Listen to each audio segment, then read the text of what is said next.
At Amazon, we have an ongoing campaign, Gift a Book, which talks about the culture of reading and how book is a gift that keeps on giving.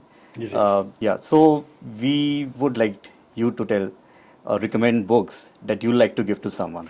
Okay, first let me say this is a very good idea because, as a politician, I get so many bouquets at so many functions. Yeah. I keep saying, why massacre a garden? Give me a book instead. Yeah. It'll be nice. In fact, in many ways, we can convert the culture more into giving books for gifts. I also very often, when I go for dinner parties, instead of a box of chocolates or a bunch of flowers, which in any case have a perishable life, Yeah. I often give a book, and not only mine. If I find a book interesting, I'll present it to a dinner host because I feel that it will last, and it will last as something that they can, if they wish to dip into or read fully and appreciate and gain something from, and then in turn they can lend it to others, pass on, and so on. So on the gift a book thing, well, first I already mentioned 2 books of mine that I wanted to be gifted because no one has had time to read them thanks to COVID, and that's indeed The Battle of Belonging and the New World Disorder. Having said that, if I were to talk about books that recently come across my attention that I think really would be worth gifting, there's a very impressive collection called The Greatest Indian Stories Ever Told, edited and published. I've forgotten who the editor is, but someone's done a very good job, published by Aleph Books. And some remarkable stories from various Indian languages and English, in the Indian languages in translation. I think that'll be terrific because it'll expose us to a wide range of Indian literature.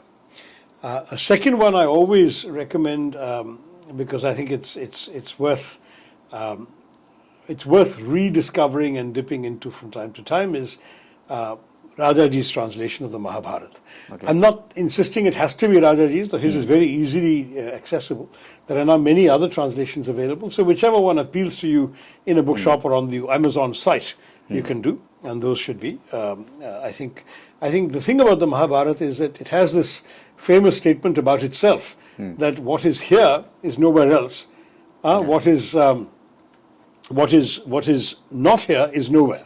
So you've got this whole, at that point, all-encompassing body of ideas, literature, stories in the Mahabharata that really is worth reading, and the more comprehensive translations would be interesting. I enjoyed P. Lal's so-called transcreation in one volume, but there are also multiple volume translations available. So pick up a Mahabharata, depending on the taste of your readers. If they're children, then give them children's Mahabharata. And then for the third choice, what would I pick? I would say probably amongst the recent books I've read, Salman Rushdie's Victory City was terrifically interesting. Okay. Very well done. He's come back to full form. And it's unusual because it's set in the Vijayanagar Empire. It's not so much dealing with either his usual themes of either sort of North India. And even though there is magic realism. Oh yes, magic realism is a core of his style, and that's very much there. But it's very, very readable and enjoyable, and I hope you'll also give that away.